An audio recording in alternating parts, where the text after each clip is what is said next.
Good evening, all. Welcome to Blue Tinted Glasses. This is the instant match reaction. It's finished on Boxing Day.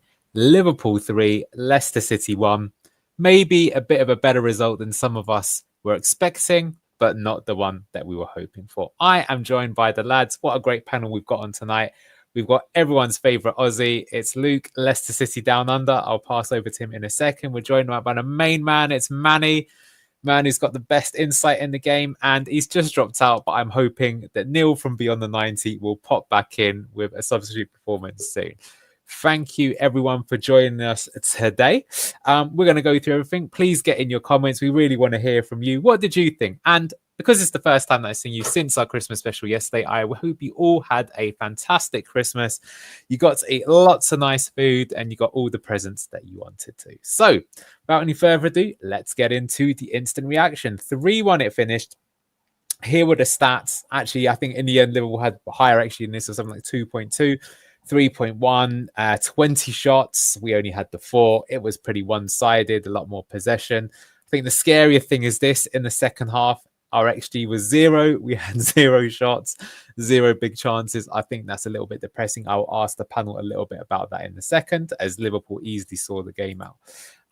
Here were the match ratings. We can come to those in a minute.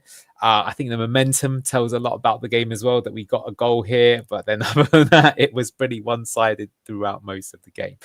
And just looking about the results before we come on to this game, with all the results that came in today, Wolves got a good win at home to Man United, and unfortunately that means that this is the first time all season that we go into the relegation zone. We're now 18th, a point behind Wolves. 2 wins in a row for them. Of course, they beat us last week. But look, without further ado, let's get on to the gentleman here. So Luke, I will start with you. What did you make of that performance? Liverpool 3, Leicester City 1. I think I was much better than I was expecting. Obviously, it's going to be a lot better when you don't have Ward in goal. But I will say that, that you can see what we're trying to do early, trying to sit deep and try and hit them on the counter, and it paid off for us until we unfortunately got that. Liverpool got that equaliser heading into the second half. But look, man, I think to be fair, there was a lot less worse than we thought it was going to be. A lot more compact at the back. We didn't play a high line, as Manny pointed earlier, which was good to see. It wasn't as scary watching. And to be fair, that I know that Liverpool were obviously a much, much better side, much better quality, much better depth in the squad. But I will say that at least we didn't capitulate. Like they scored some absolute worldies. And, I'm not going to be too harsh on the boys today. Manny, how about you? What do you make of that game? I agree a lot with Luke. I actually thought we played pretty well at times. And they've scored 2 really good finishes. Excuse me, 2 really good finishes into the side netting. I mean, you just can't legislate for that. That's just world class. Real Madrid have come here and struggled. What chance do we have? To restricted to 3-1, and most of the time we were fairly competitive in the game. We definitely looked more robust. We looked like we had a clear shape, and when we were in shape, we looked pretty solid within that shape. So, coming against less genius attacks than Liverpool have at the moment, there's every reason to think that we'll improve. And Neil, you speak to me. What did you make of that? I mean, I'm happy because if you take that into consideration in terms of how we played over the last couple of games, especially against the Wolves, for example, we're a lot more compact, a lot more concise. We limited the chances. Yes, at times we knew there was issues, but it shows that we can do the dogged side of the game, because before what we were lacking was heart and belief, etc. This, at least, we showed the team care. They've got a philosophy. Yes, attacking football-wise, it wasn't there. But the problem is, if we attacked more, we would have conceded a lot more goals. Overall, I'm happy with, again, majority of people that performed. I think some players really stood up. We'll probably get into those in a little bit. But, yeah, sometimes you just got to go fair enough, because the other team was much better than us. And I think you mentioned, Anil, as well, probably one of the most informed teams, if not the most informed team in Europe.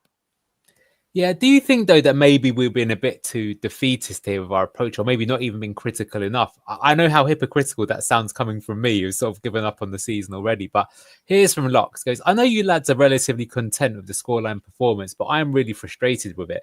2 of their goals should have been prevented. Victor Christensen completely out of position for the third, and I know that Locks is really fuming for that first one. So we can come on to the players in a minute, but is there something to be said there? Because further to that, here's from Vivian. I think this is a fair point.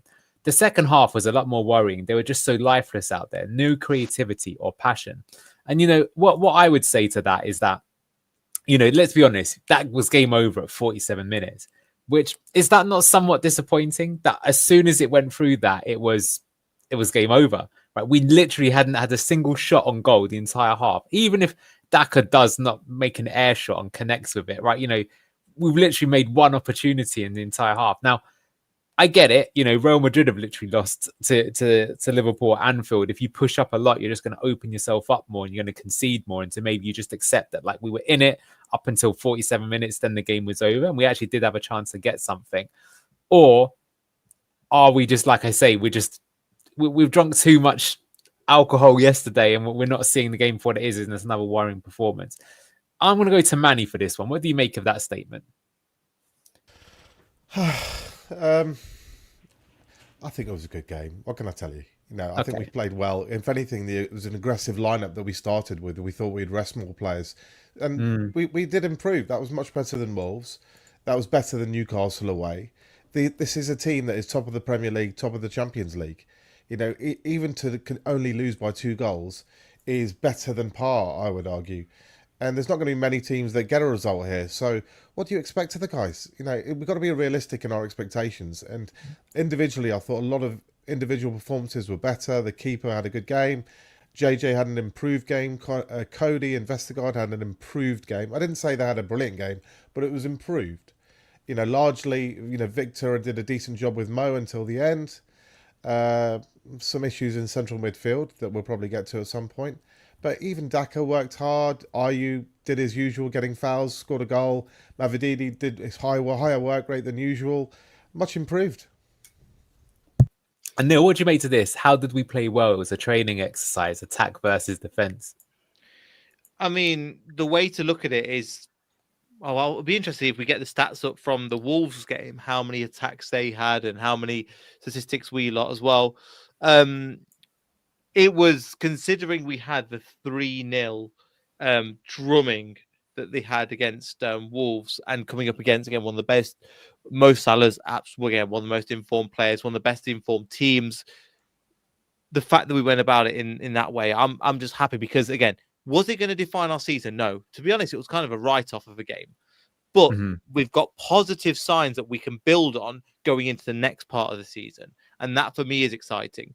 Because let's be honest, none of us are expecting to come here and get absolutely smash them or kind of get a win. But we can see what we're doing. We're building a philosophy, and even comparing that to the last game against Wolves, it's night and day difference, in my opinion.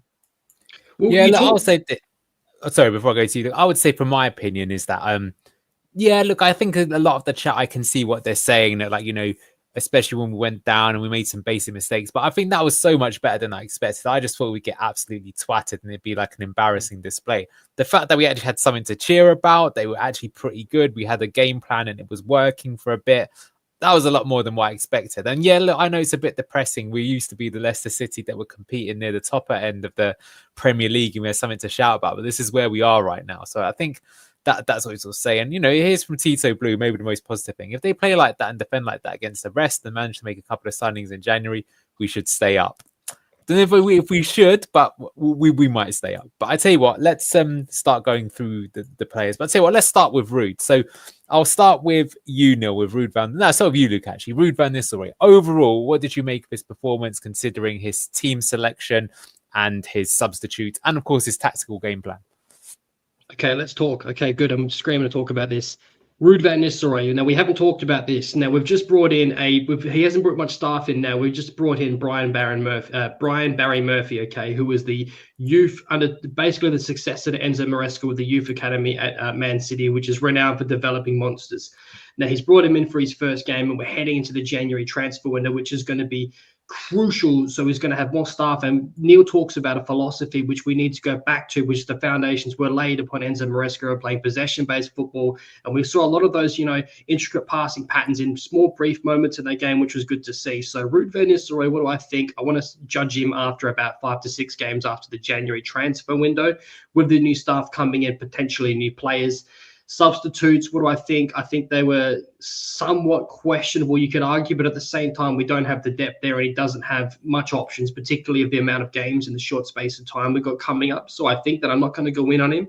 I think defense was a lot more shored up compared to the last game against Wolves, where we got cut apart in the middle of the field. So I'm not going to go in on him yet, mate. I think we're going to have to give him some time, particularly after the January transfer window. Cool. Manny, there's a few comments here. I'd like to get your opinion on this. So Craig said Rude is out of his depth. Salt's feeling a bit salty today, but even if we completely ignore the baptism of fire Rude has inherited, he's not improved the squad at all. We can't even get the basics right. Locks with frustrating nights. So what did you make of Ruud van Nistelrooy overall today? I know you've said that you generally thought it was a good game and everything like that, but are some of these comments fair, or do you think they're jumping the gun here? I think they're jumping the gun. I think we need to give him the tools that he needs to succeed. The difference between him and Cooper, before everyone makes that comparison, is that Cooper didn't have games where he was missing the likes of Ndidi, Mads, Fatawu, Ricardo. There's 4 off the bat. That's nearly half a team. Keep making the point. We're judging him on games he's playing with half the team missing. It's not fair to judge him on that metric. Cooper had enough games where he had the whole first team available. So give Ruud either new signings in January or hopefully those players come back sooner rather than later. But we know Fatawu and Ricardo are going to be out for a while. So we need reinforcements in those areas. If Ruud takes those reinforcements and obviously you have a bad January and February after that point, then we can start potentially going in on him. But you can't polish a turd, as we say, right? Mm-hmm. What are you supposed to do with this? We just don't have the quality of Mo Salah and Gakpo on our wing players. We have Jordan Ayew and we have Mavididi. That's just not anywhere comparable. Mo Salah's probably scored more goals himself than our entire team. It's silly to expect that we're going to go there and get a result. And to be 1-0 up after 44 minutes and looking pretty solid in the game, the guy sticks it in the side netting, a worldie. I mean, even at half-time, 1-1. Obviously, the early goal is a kick in the backside, and you've got a fair point to say, when we do start losing in a game, maybe our heads are dropping and we don't really have the belief to come back. Although in the Brighton game, we did do that. So, new players, new hope. Yeah, it's interesting. I think there's a few comments here saying, well, the thing is look at Nuno at Forest. He struggled for 6 months and then he got, Peaches as a Forest fan.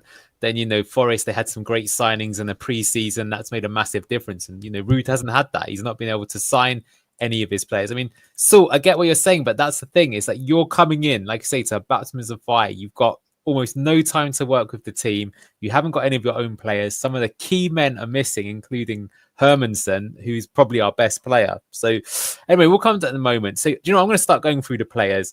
I'm going to start with you, Neil. You're going to get this one. This is my Christmas present to you because I think this will probably be the bright spark in our spot. So making his Premier League debut, come through the academy. Congratulations to Jakub Stolarczyk. What did you make of his performance tonight?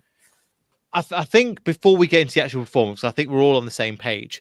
It's important to mention the context of this. He was injured. He's on the first game of pre-season, out for a few months. He's played 1 game with the under-23s, and he's come to Anfield and has performed like a Premier League keeper. Overall, I think he commanded his box well. I think he... The back line looked like the defense. They trusted him a lot, and it said a lot there. And again, another thing I want to give Ruud a big thumbs up for is that Danny Ward wasn't even on the bench. He wasn't even the squad, which I think was a good shout. I think he's come in and he looks, composed by his age. I think that he didn't look out of place. And for somebody, that's the highest compliment I can give him because Anfield's a tough place to go to. It could have gone horribly wrong for him. If he concedes 2 in the first couple of minutes and he's just going, oh my God, my career is over. All these people watching me on television. I think he played well. He played well with his feet. I think he made some good saves. His crossing, when the balls came in from the corner, to break blocks the crosses. I think he's better than that. The Mads, the actual balls coming in from the corners. Yes, we've only seen 1 game. So, I can't really fault him. Because he didn't look out of place in a Premier League side, and credit to him for that. Anyone else want to speak about Jakub? I thought he had a good debut. I thought, like Neil just said, first game Premier League, young lad, been at the club since he was 16. He's not come through any brilliant, amazing, big team academy. and he must have been nervous. He's only recently back from injury. The two of those 3 goals, there's literally nothing he can do about those at all. And the general saves that you would hope he would make, he made well. Some good punching out as well. Some actually good passing with his feet. 1 or 2 risky moments. He thought he was playing Enzo ball again at times. But, you know, all the reason to think that if one day Mads leaves us, that we actually have the replacement already. Yeah. I would say, rated you put Yaka was good with his passing as well. I think he did give a few away. I mean, that's to be expected against a team who are as good as pressing as Liverpool. But I will say it didn't let it affect him. So even when he made misplaced passes, I saw there was one where he made a misplaced pass, got a bit stuck with Vestergaard, but Vestergaard just went up to him, tapped him and said, "Don't worry about it, mate. We got this." And they saw out the corner next way. And you could see that the defense looked a lot more composed, I thought, than they ever did with Danny Ward, which is perhaps not surprising. And again, it makes the decision of having Danny Ward last week, you know, even more kind of ridiculous. All right, let's move on to some of the defenders. Let's go Victor Christensen. I'll go to you, Neil, for this guy. What did you make of our left back? He got skinned by Mo Salah, didn't he, at the end? But He did, but also Mo Salah is just on form, and I think it's 80% of the overall analysis will be how good Mo Salah is, rather than 20% how Victor Christensen could have done better with the opportunity. Overall, I think he was happy. He wasn't bombing forward as much. Obviously, I think he's been told to stay back, and we're playing like a back 4. Before, we've seen him, JJ took in as a back 3, and then him coming up the right-hand side. Of course, he got scheduled. Yeah, exactly. I don't think he was too bad in the game. I think he held up well. I think the physicality was good in the game. He offered that. Didn't offer too much going forward, but I don't think that was his role. But solid 6.5 out of 10 for me. he won that ball back, didn't he, to play a Mavididi who could have set in Daka. But then at the same time, I do think with Mo Salah, I mean, you know the guy's going to want to score with his left foot, right? Just see him down the line, make him go on his right. It's pretty basic. Same with Gakpo as well, I would say. That's maybe my one sort of criticism. One vital toe from VK. And yeah, look, I see some people still saying, you know, never going to make a Premier League player. I think the jury's still out on Victor Christensen. But I mean, it is said that this could be a second relegation with us in a row, which does say a lot about the player, especially when he's, you know, played for a few years now. But let's move on to Jannik Vestergaard. I'm going to go to you, Manny. Were you impressed with the big Dane tonight? Yeah, I thought he had a good game tonight, actually. Believe it or not, I know we've conceded 3, and it's silly that we're saying the defenders had and the keeper had a good game, but it's kind of how we feel. A lot of headed clearances, a lot of challenges. There wasn't much space in behind, so there wasn't really much to exploit. So when you are parking buses, he clearly can have that ability. Some attempts as well to ping a long straight ball through to Daka and some straight line through balls, but he was okay. You know, I mean, Darwin Núñez probably isn't the best striker on form at the moment, so he didn't have much direct challenge. But there is still an issue as well, by the way, that when Mo Salah scores that goal, is that Vestergaard perhaps he's a little bit far away again. But I'm always a stickler for people being too far away from little shots and they're not trying to close it down. So you're always going to want better, but he did okay today. Yeah, I thought him and Cody were pretty good. Coming to Cody, Neil, what did you make of Connor Cody back at his hometown club? Yeah, I think he was decent. Didn't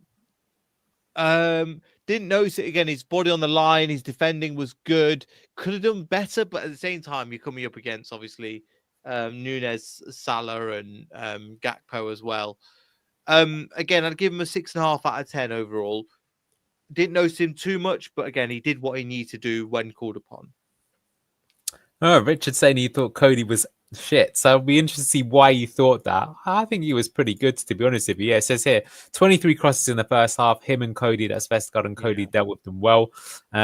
And yeah, Caleb saying, other than JJ, I thought the defense did fairly well against a top team. So I'll tell you what, Luke, you tell me about JJ. What did you make of his game today? He was given the captain's armband by the end. You could argue that he did poor for not closing down Gakpo in time for that first goal, I believe it was. But look, man, I thought, like, compared to what we've seen from him, particularly of him not getting too far up the right-hand side of the pitch and getting caught with his pants down, I thought it was a much improved performance. He was decent on the ball, building through that right-hand side when we did play it out from the back. I think that he linked up decently well with Ayew as well in moments of the game.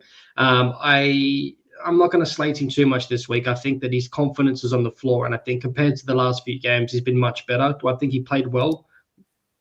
I'd probably give him a 6 out of 10. Yeah, that's fair enough.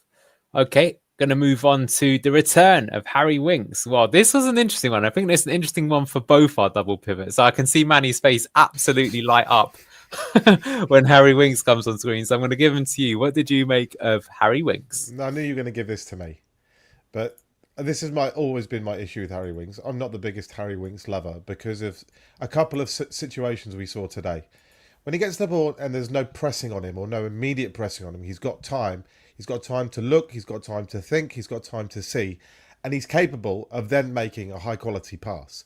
The problem is, if he doesn't have that extra time and somebody's on him in a heartbeat, he gets flustered. He gets panicky. He often loses the ball.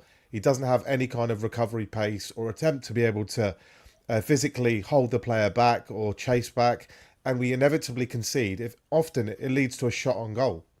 That direct action, wherever it is, Winks loses the ball, equals shot conceded on goal. Whether it's a direct goal or not, it doesn't matter. We're conceding it there. And at this level, we need somebody to be just cuter in that position. You know, this high quality pressing. Teams like Bournemouth, Fulham will press you high. They'll press you hard. And if you lose that ball, and transitions is just gives you such a good quality of chance. The transition does.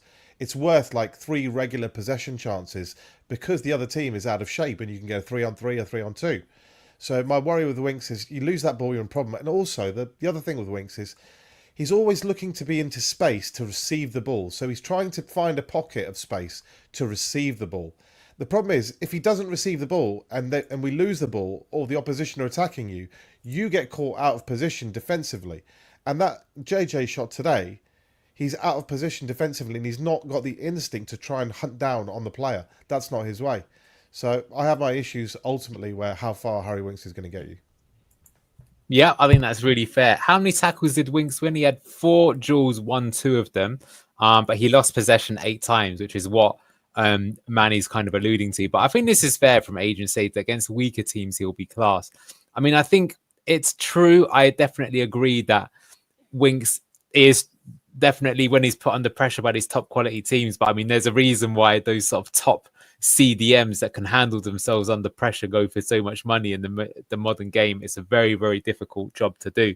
Okay, next one I'm going to come on to is someone that locks himself as a put. He goes, I can't wait to hear everyone's thoughts on Soumar. Piper called him lazy on comms.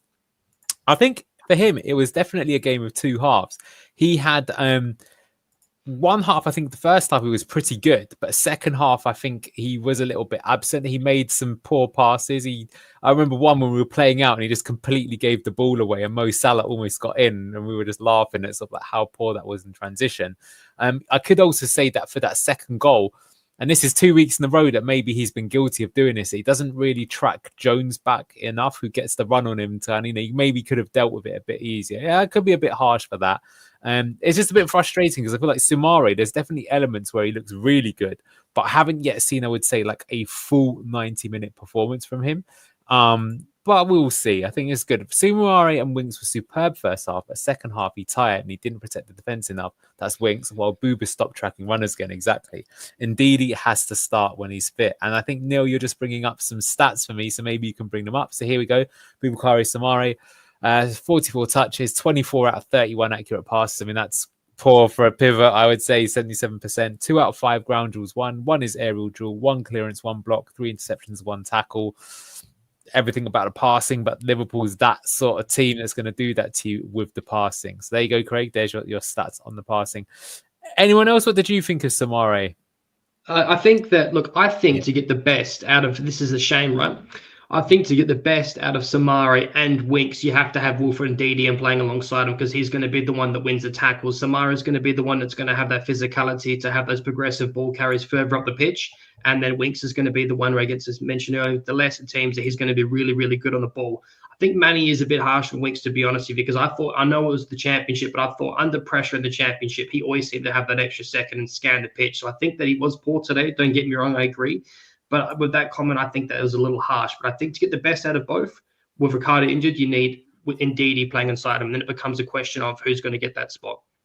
Yeah, wow, it'll be interesting to see what will happen with that. Okay, let's move on to Bilal El Khannouss. Neil, why don't you talk to me about the Moroccan magician? I think he was another player kind of like Soumar. In the first half, he was doing some really good link-up play. You see the positions he was getting in. Second half, he kind of faded and then was substituted for Buonanotte. Mhm. But yeah, overall, don't think it was his game today. But saying that, he was getting some balls in some really nice positions, but it wasn't just can I play this forward. At times, he was sensible. Let's play it back to the defense and recycle the ball in position, which I've not seen before. So yeah, I'm really happy with. Again, it wasn't his day, as some people have said, but I think there's a great player there. But again, today wasn't the day where we really saw the best of Bilal. Yeah, well, look, you put it Bilal as one for the future. I'm convinced. I would agree, but I think it does also show you the fact that you put the future sort of does say it all. That like if you compare this to our relegation season when we had James Maddison, there's a big golfing class between the level that Maddison was showing that season and Khannouss. Though I see exactly what you're saying. You could see him getting there, and I think at the same age, I would say El Khannouss is ahead. But you can also see against a top team like Liverpool, just sort of like where the golfing class is and where he needs to get to. From conscious, Bilal moved into great positions to allow us to pass out defense safely and either counter or keep possession. Yeah, I think he's got good football intelligence and he runs and tackles. And I think, to be honest with you, I think he's gone in front of Buonanotte for a few reasons. One, I think if Ruud knows that he's going to be here for the kind of long term, he's trying to like, well, this is going to be my main man. Buonanotte, even if he's here for us for the season, ain't going to be with me next season. So I want to develop this player and give him time. I think that's smart. But I also think he knows that like he needs to get him used to it. And I think he's got that more all-round game. I think there's certain element like Buonanotte, when he receives the ball and drives, he's really, really good at that. Like properly good, maybe even better than Dewsbury Hall at doing that, honestly. But the rest of his all-round game, maybe not quite as good there. And here's this interesting, actually, maybe Luke, you want to comment on this. He looks really nice as a roving number 10 because a lot of people think he should stick to the left-hand side. But in that 10 role, you notice it that he can drift out to the left. Sometimes he drifts out to the right, and then the winger kind of goes inside, or it makes options. I mean, sometimes it can leave you out of position, but I think he does it quite intelligently. But is he best as that 10, or should he be on the left-hand side, given that someone we're going to come to in a moment obviously played on the left-hand side and had, good and bad in his game?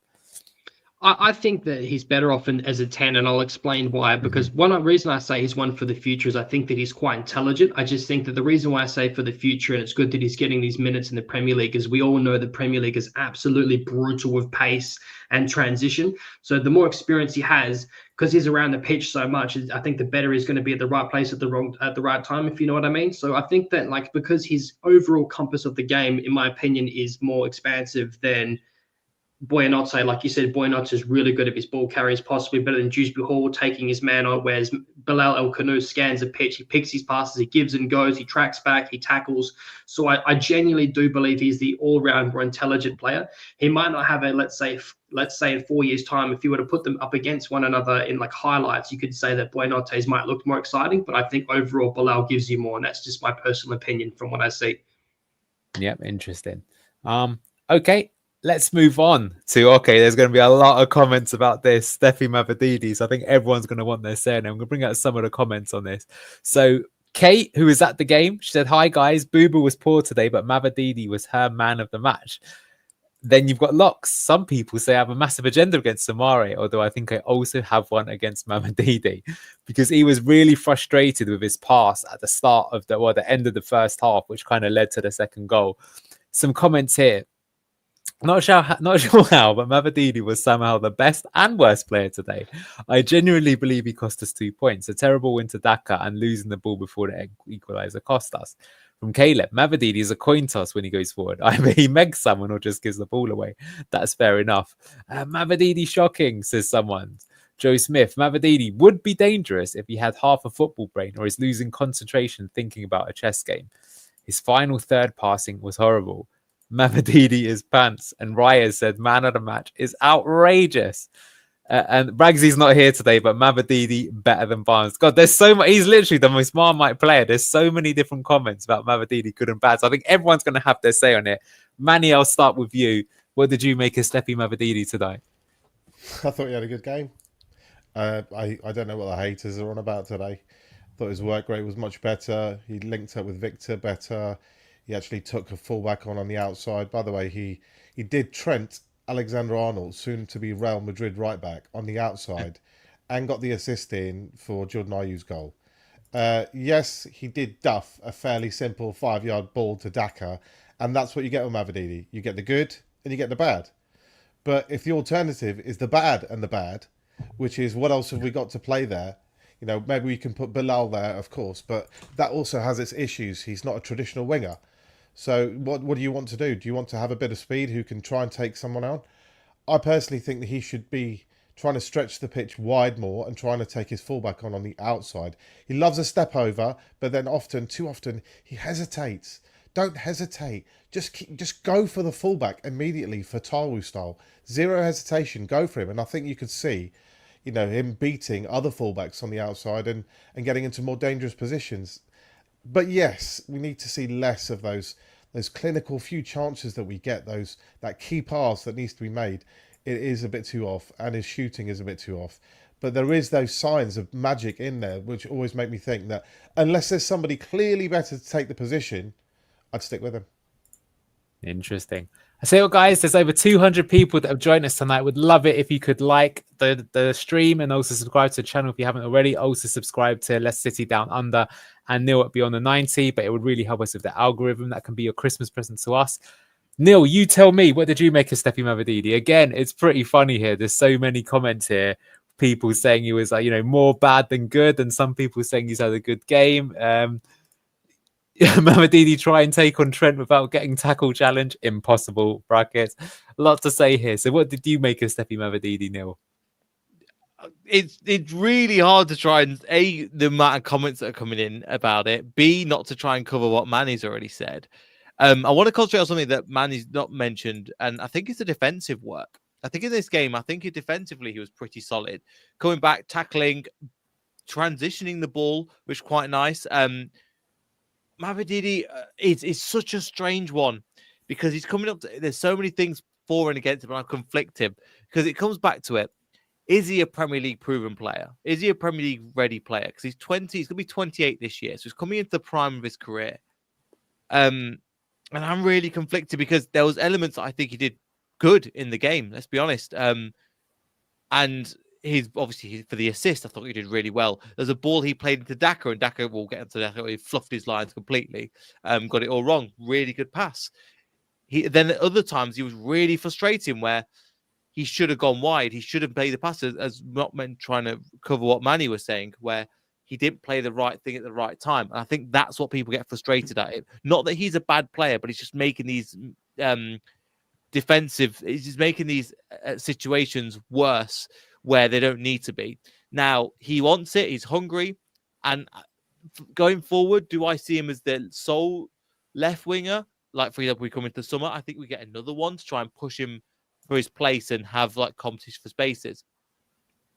But I'm in this position where I think he had a 6 out of 10 game today, but I think there's definitely levels for improvement. My issue is we've been in this position before. How many levels can he go up? And that's my thing at the moment. Yeah, that's fair enough. Do you want to say anything about Mavididi, Luke, or do you want to move on to the person that I know you've been gagging to talk about? Yeah, let's move on. Let's move on. Okay, well, let's go to someone who's maybe got even more comments than Mavididi. It's Patson Daka. Bit of an air shot in that second half. So talk to me about Patson Daka, Luke. The first reaction that I said when that happened was, that's just so Patson Daka. We all remember the Leeds game. We all remember the amount of chances that he missed compared to the ones he scored. He had a decent run of game for a short period under Rodgers in the relegation season. He had a decent run again when he scored a few tap-ins in the Enzo system. But let's be real here. He was a waste of money. He's all pace. A stiff Blees would knock this lad over. He's completely weak on the ball and flopping to the ground like an absolute worm. I hate him. Let's talk about, so that's one for you, Joe. I do hate Patson Daka. I'm back aboard the hate train.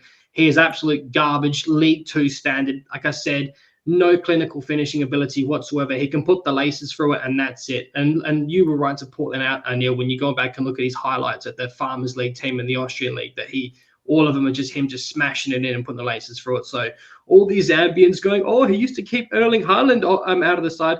Shut up, bro. Let's be real here. Do you think he'll do anything at Man City? No. He's garbage. Stick him back on the bench. Edouard's garbage as well. We need to get another striker in. Manny, what did you make of Patson Daka? I didn't think he was too bad. I'm sorry, Luke. I know you don't like him, but he does have a high work rate. He runs around a little bit like a headless chicken at times, but he does put himself about. The problem is he's lightweight. He's lightweight. A little bump and he goes down like sack of spuds, and he's crying and whinging about it rather than getting up and getting on with it. But the problem is we're talking about someone who's just not really capable of replacing Jamie Vardy. So he's always going to be limited to 10, 15, 20 minutes.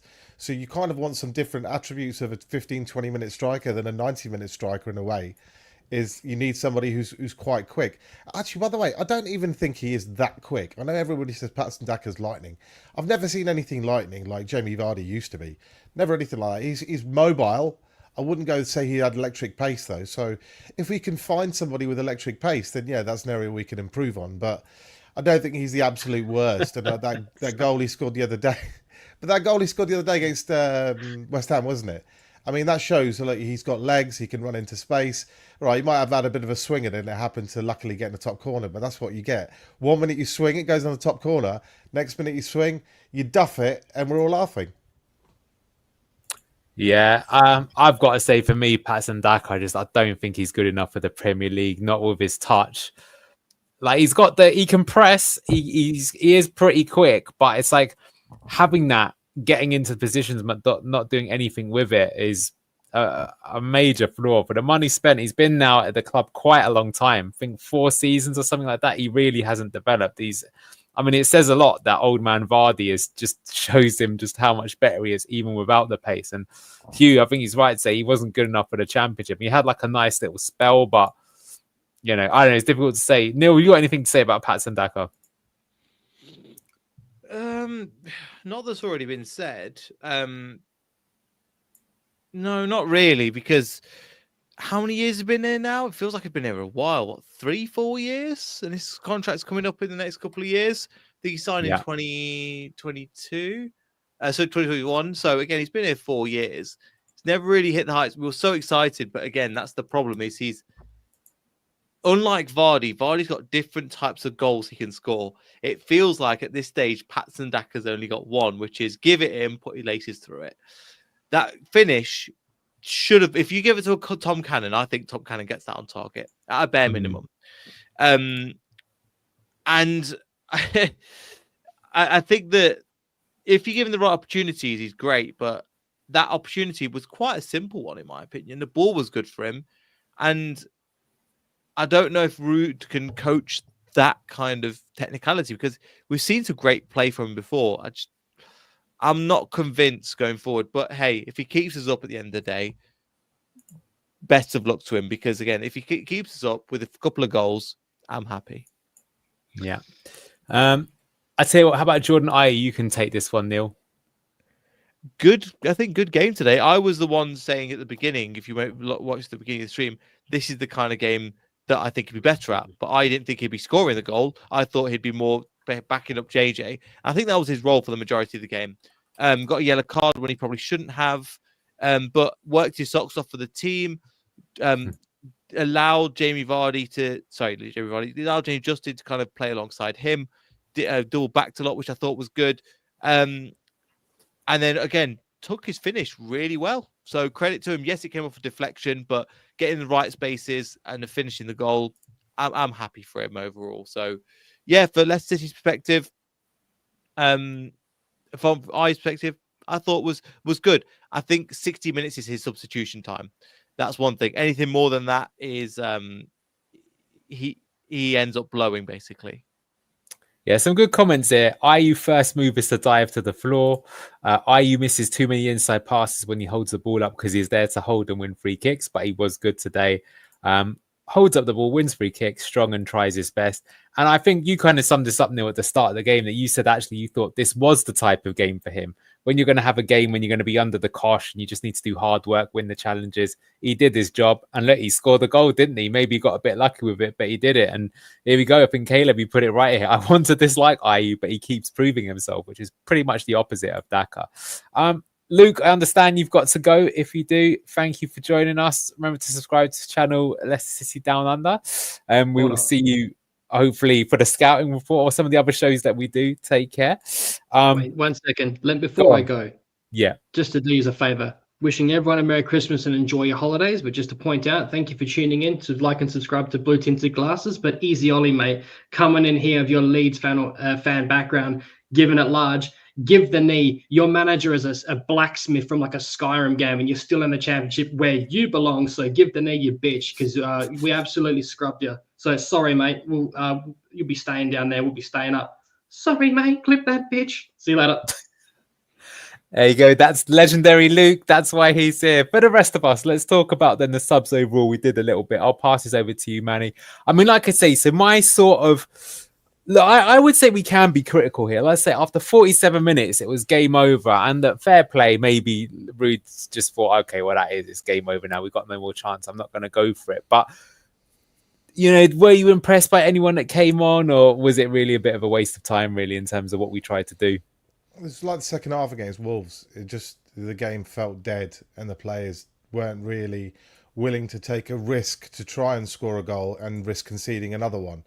So it just felt like as soon as we went 2-1 down, it was just batten down the hatches, make sure this doesn't get embarrassing. So in that context, it's hard for someone to come on and really look good.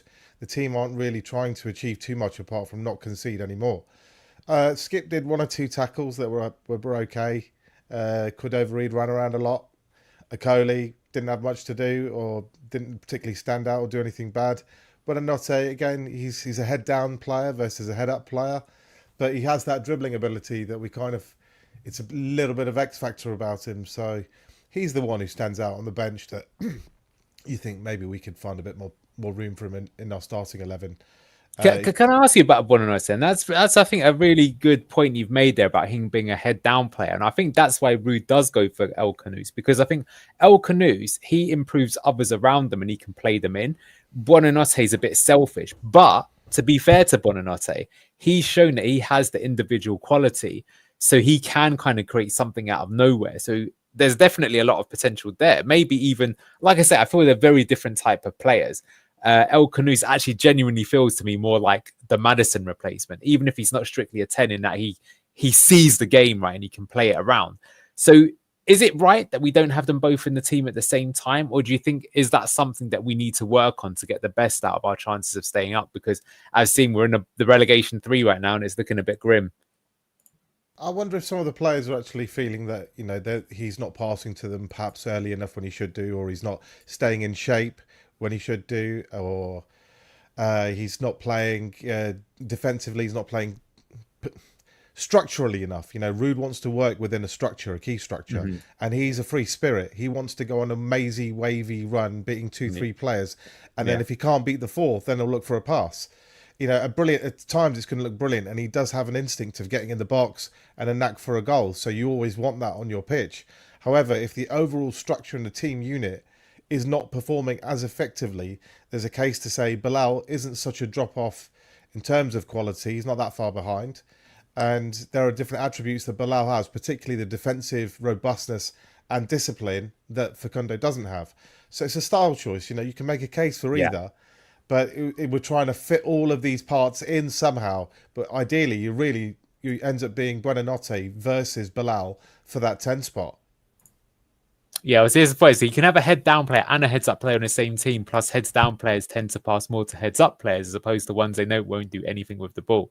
That's like a fair point. I have to say, I think if I was a coach, I would prefer to work with someone like El Khannouss, because I think that, like I say, he makes things happen around him. And I think the better that he gets, he will improve your team overall. But for sure, I think there's always something to be said about that. One more than I think we'll end the show with this. I mean, I think he's maybe getting a bit of hate here, but I can see that the chat is never really happy about Oliver Skipp. I always think that's the price tag. But Neil, talk to me about it. I mean, I think, Manny, you've got a lot to say about this as well. So, I mean, I think it's a bit hard to judge. He did make quite a few challenges, I noticed, when he came on. What did you make of Skipp? Oh, Oliver, I think that the reason why he got a run out was because Winks were just coming back. So again, he gets 60 minutes. He made a couple of good challenges, but again, the problem with him is the same thing with Maguire for same problem that Maguire had when he went to because of the price tag, basically, when he went to Man United. Even if he has an all right or good game, people go, yeah, but you were too much money. and that's the Well, but standard. we're gonna hold El him to. Khannouss cost 20 million, and he's not really having that too many I problems. think because he was younger and Mhm. there's more flair and people are more willing to give him time. So, yeah, I think that he had a 6 out of 10 game, but people are still going to criticize him because of the overall the amount that he actually cost. Yeah, Skipp was meh, nothing special, but didn't do much bad. Is meh good enough? How much did we pay for Soumar? I think Soumar was about the same, no, bit cheaper actually. I think he was 24 million euros. So at the time, probably something like 22 million pounds. Skipp is a midfielder who deliberately moves into positions where he knows he won't get past to. Hamza does it all the time, but Skipp costs it 25 million. I think that's something you've mentioned, Manny. He's trying to get into the space to receive the ball a bit like Harry Winks. And Kate said that a few times as well, that she notices that. That's why he doesn't make the challenges, because he's standing in the spaces rather than by the player. Do you have anything to say? Freeze frame some of the defensive situations when we're in trouble. And I think where Skipp should be on the pitch, where you would expect somebody in his position to be. And he's very, very rarely in that position. You'd expect him to be kind of in front of the two centre-backs, trying to sweep up anything that gets cut back, anything that drops off a centre-back. You have a small centre of gravity, you pick up the bits and pieces. But he's rarely in that position. He's caught out of position. He leaves too much space in behind him. So I don't see anything defensive, which is amazing. He can make a sliding tackle at times and time it well and win the ball back there. But often he's making that slide because he's out of position or he's chasing the game. I don't see him making killer passes. I don't see him spraying the ball around. I don't see him making diagonals. I don't see him, I just don't see why he's in the team fundamentally. He doesn't do any one thing particularly well. So you're just kind of a bits and pieces player. So you get a bits and pieces performance. Nothing too horrible, nothing too brilliant. 6.5, Neil mentioned for this game. I called him Ron Seal at the beginning of the season when we signed him. You just know what you're going to get. Manny, why do you think 6.5. Cooper wanted him? Why do you think he wanted him so badly? He was, I'm not making this up, he's the marquee signing. He's the one that cost the most amount of money of all the players we signed this season. Insanity. You got your pants pulled down by Daniel Levy. Daniel Levy was laughing at us. How is Winks worth 10 million and Skipp is worth 25? And Winks is I guess it's the resale value of their age. But taking that aside, ignore even the price for a second, right? What I'm saying is that if you're a manager, all managers have it. There's a player that they really want and it's vital that they sign the player. Like I think with Enzo, it would be either Harry Winks or Mads Hermansen. I think it's actually Mads. I think that's the player that he's like, I need to have this player, otherwise I'm not even coming to the club because you've got to play this way. So it felt like Cooper wanted Skipp. I'm trying to just think in my head, like what is the thing that he saw about him that he could do? Because basically just doesn't seem, every single attribute that he's got that maybe could be good, there's another player in the squad that's much better at it. And some of them are even better at multiple, I would say. So I'm just curious because I'm going to bring that up because the other thing that I've got it on the screen right now. Unfortunately, that's the first time that we go into the relegation zone this season. 14 points from 18 games is poor. I'll bring it up in a moment, but I remember the table when we got relegated last time, and I think we had 17 points at the halfway stage. We're not even at the halfway stage yet, but we might get that. We had a 0 goal difference. This time around, we got minus 18. And I think, look, the scouting report is coming up this Saturday. Do join us for that, where we're going to give our ideas as to who we think we should sign. And I have to say that I've seen the research Manny's done. It's worth tuning in just for that alone. But so I want to get into from Skipp and going forward, like, because I have to say I've got to take off my blue tinted glasses. I thought that our squad, I think, did have a good chance of staying up, but I think the more that we see our squad, and I'm using the word squad, I think first team was good enough. But now that these injuries start hitting us, we're really starting to see that these players that are coming in, they're not good enough, which maybe is why Skipp was signed. So tell us a bit more about Skipp and then also what you think we need to do. Skipp, marquee signing, you need marquee performances. People keep saying it's not his fault that he cost 20-25, but he did. So the value proposition is, I'm going to spend the biggest amount of my budget on this one player. I need him to have, ideally, the maximum impact on the team. What has Skipp's impact been this season? Has it been anywhere near maximum? In any one game, has he been close to man of the match? Is there any one game where he's really stood out and you thought he was superb? Maybe one or two half-decent performances early. And like I said, he's not having stinkers out there. I'm not sitting here saying, he's having an absolute horror show. He doesn't really have horror shows, but he doesn't have excellence either. He's just rock solid Ronseal. And Ronseal, unfortunately, will get you relegated in this league because we're coming against opponents who have dynamism. They've got pace. They can close you down quicker. They can win challenges. When they do win the ball, they can release it quicker and more accurately. They have running power. They have shooting power. They have just height, physicality too. So that on the defensive side, you're able to do more. I just don't see, with all the other options out there that you could have bought for that money. I've mentioned Carlos Baliba, Emil Smith-Rowe in an attacking sense. That number is what he should be judged by because that's the percentage of the budget that he takes. Not performing up to a player of that ilk. So it was a bad deal and he's not stepping up to the challenge either. So, yeah, I just think transfer list for me, I'm afraid. Oof, already. I'm just going to bring this up. So, I mean, this is the thing that I think really depresses me. This was the Premier League in Christmas Eve 2022 because of the World Cup. A bit. We can't see that, Anil. Neil, mate, put your glasses on. Here we go. Blue tinted one, shall I? Yeah. So here you can see, because of the World Cup that was this season, it was we played 2 less games, but after 15 games, Leicester had 17 points. They were 13th in the table, had a goal difference of 0. We ended up obviously going down this season. You can see Wolves were bottom, and they saw that there's maybe the hope. Wolves were 7 points off here, and they managed to survive. We were 4 points better than Forest. Southampton did go down. So that's kind of like my big worries, I would say. Let's just get on here. Owen from Radio Leicester says Mads is out for the next game. Fass is injured as well. Vardy has a light injury, maybe back for Sunday. Here we go. It's not the manager's problem. It's Rodkin being horrible. I mean, yeah, look, I think Christian's put it here. We need at least 4 to 5 and probably good signings to stay up. That's what it looks like. Here you go. You've got some of that news. So, yeah, round me off. What do you think about where we are right now? Like I say, it's where no one wants to be, the relegation zone. And unfortunately, it is the 3 promoted teams that are in the 3 positions. And Wolves now have gone on a run with their new manager, and they're going to be probably, signing some more people. What do you make of things? At the moment, go on, Neil. Sorry. Yeah, at the moment, they're not looking good, but we have to invest in January now that FFP window's over and things.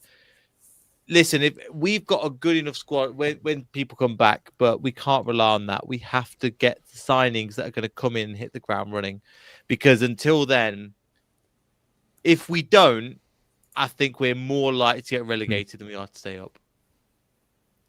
Yeah, Peaches, I mean, I don't think it's a problem that Fass is being injured, or I do think that we desperately need another centre-half, someone who's Premier League quality. I think the fact that Forest are doing so well, the fact that you've got 2 of the best centre-backs in the league is a strong reason for that.